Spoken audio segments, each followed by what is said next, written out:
Thank you, Carl. Good morning, everyone. My name is Donna Hare, and I worked at Philco Ford Aerospace from 1967 to 1981. During that time, I was a design illustrator, draftsman. I did the launch slides and landing slides, and also projection plotting boards, lunar maps for NASA. We were a contractor, but most of the time I worked on site, excuse me, in Building 8. I had the opportunity to do extra work during downtime, which was between missions, and I walked into a photo lab, which was the NASA lab, across the hallway. I had a secret clearance, which is not that high, but I was able to go into restricted areas, which this was. At the time, I was talking to one of the techs in there, and he drew my attention to a photograph, a NASA photograph. It had a dot on it, and I said, "What is that?" Well, he drew my attention to it, and I said, "Is that a dot on the emulsion?" And he said, and he's smiling, and he has his hands crossed, and he said, "Round dots on the emulsion don't leave round shadows on the ground."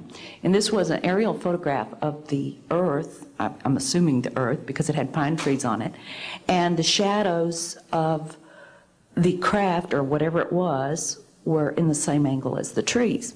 And by its very nature, UFO, and I wanted to clarify that to a gentleman that was talking to me, means unidentified. So I did not know what this was. But I realized at this point that it's very secret, that it was kept secret, because I asked him, "What are you going to do with this piece of information?"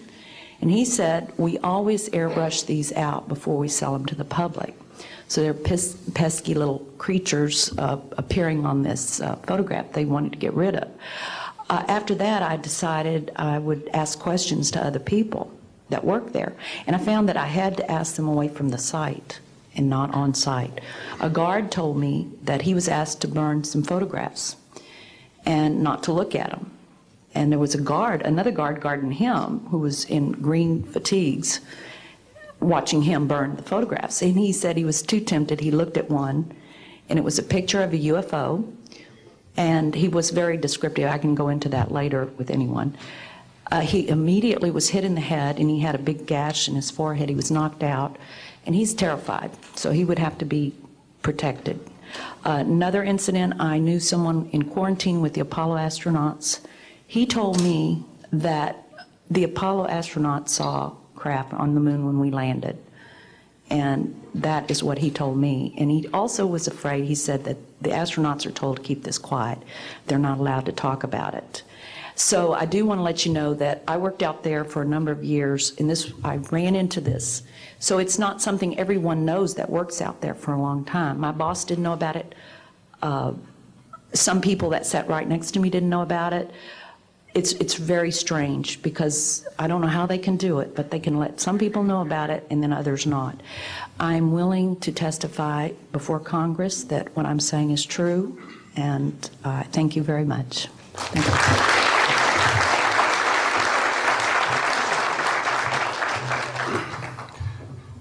Good morning, ladies and gentlemen, and members of the press. My name is Larry Warren. 20 years ago, in 1980, I was a security specialist assigned to RAF Bentwaters, Woodbridge, NATO Air Force facilities in Suffolk, East Anglia. I had a secret security clearance. I guarded our backline nuclear weapons that were stored there at the time, without the knowledge of the people of Great Britain. I went through a portion of a 3-night UFO event where objects made incursions over our WSA, fired pencil-thin beams of light into them, and adversely affected the ordnance, possibly. These objects were on the ground on 2 different nights. Potentially, there was another life form seen. This is an unpopular truth. These events were of extreme defense significance to not only Her Majesty's government, but this government as well, and they are still shrouded in secrecy. They are very complex, they are very vast. This is more about a human rights issue than just a UFO issue. 20 years ago, this room would be empty. I see a turn in history. This is history in motion, but unfortunately it's history with the security classification. I would be more than honored to swear under oath that I experienced what I did, I saw what I saw, These events produced not only, after numerous denials by this government, a memo by Lieutenant Colonel Charles Holt, our deputy base commander, which reads like science fiction. It also produced, years later, an on-site audio tape he made as these objects performed their feats and did what they did and violated airspace. These events are of extreme defense significance. I hope my brothers in arms that went through these events will be given immunity at some point and be able to join us here. It is an honor to share the stage with all of these people. And I think for all our children, my son Dennis, God bless you, son, we can change the world. You're heroes for being here also, and I will testify in front of Congress if asked to. God bless. Thank you.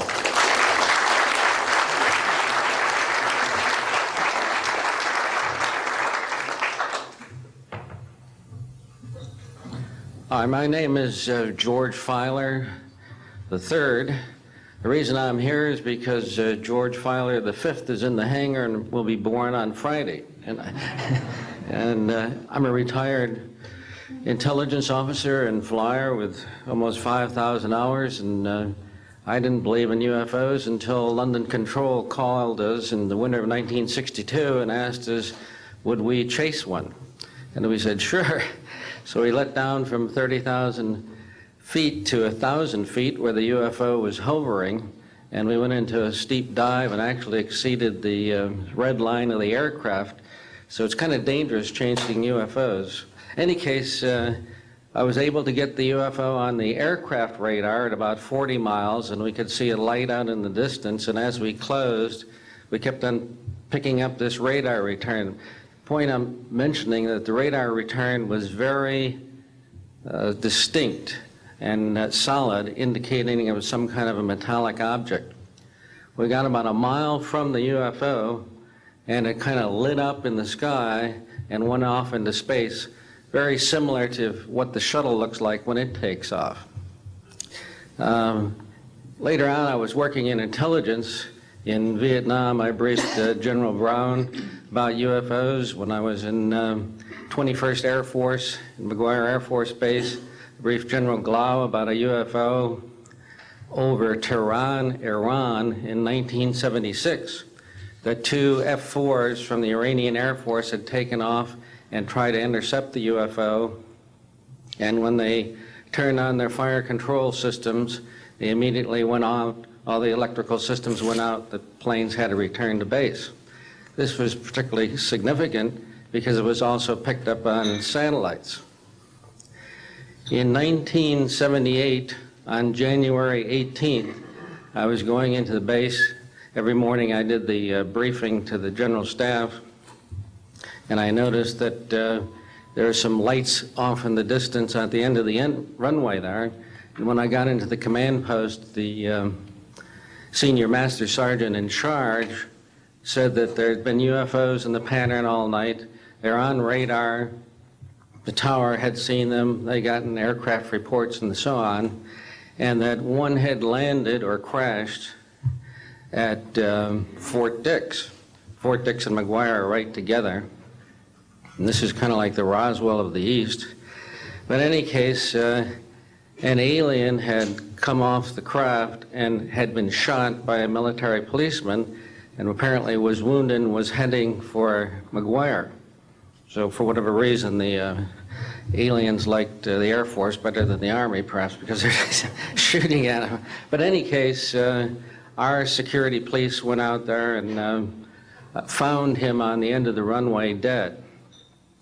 And they asked me to brief the general staff, General Tom Sadler, and at the 8 o'clock stand-up briefing, and I said, I don't think I want to do this. You know, the general doesn't have a good sense of humor, and I'm not sure I believe this. So I did some checking, called the 438th Command Post, and everybody had pretty much the same story. And at 8 o'clock that morning, just before I went on, was going to brief this, and I was very worried about it. They said, don't brief it, that it's too hot, so to speak. That's pretty much my story, and I'm prepared to tell the story in front of Congress, and it is the truth. Now, because of this, I've stayed interested in UFOs, and I'm the Eastern Director of the Mutual UFO Network. And between the National Reporting Center and Peter Davenport and the MUFON, we get 100 reports a week on average of people from all over the United States that see these things regularly. And if you start checking, they're out there and they're low, and people are seeing them all the time. And these are highly qualified people, all of whom essentially give us the reports by email. Thank you.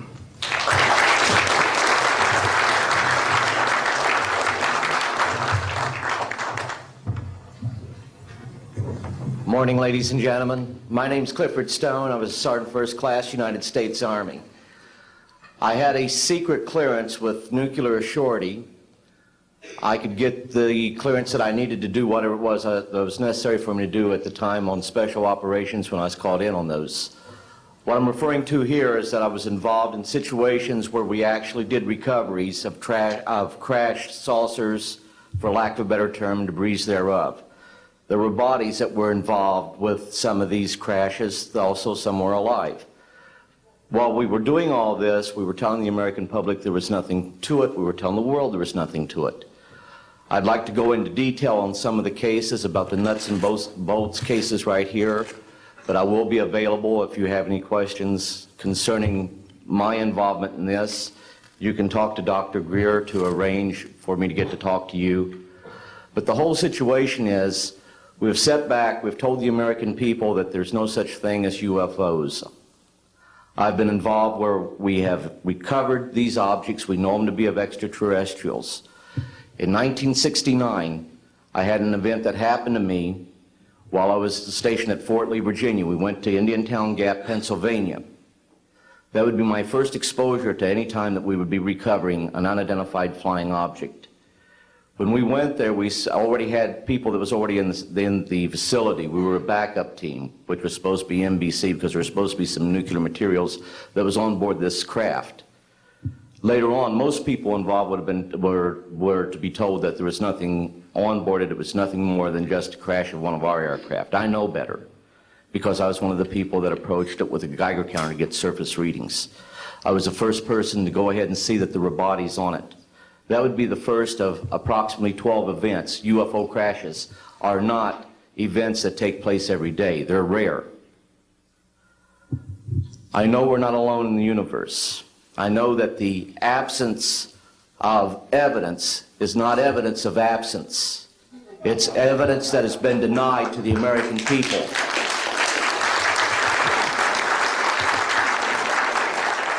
I stand before you today in my almighty God, and I tell you this.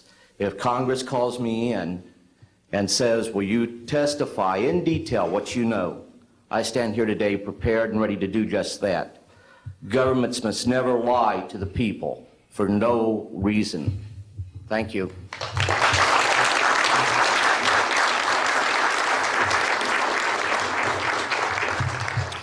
Good morning. My name is Mark McCandlish, and for the last 21 years, I have worked as a conceptual artist for a variety of defense contractors. I've been involved in conceptual artwork of the production thereof for Rockwell on the X-30 program, and also on the HITEP program. That's spelled HYSTP, means Hypersonic Testbed Program. During the course of my career, I've twice had a secret security clearance. In 1967, while my father was stationed at Westover Air Force Base, the headquarters for 8th Air Force Strategic Air Command, I witnessed and watched through a telescope a UFO which hovered over a nuclear weapons storage facility for approximately 10 minutes and then departed with an acceleration approaching a bullet leaving a rifle barrel. In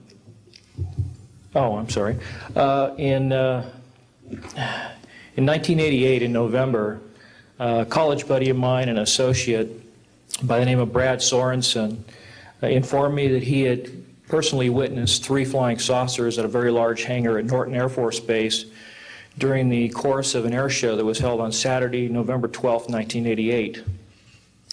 I subsequently called my congressman from that district. I called his office. This was Congressman George E. Brown, Jr., who at the time was the chairman of the Congressional Committee on Space Science and Advanced Technology. I naturally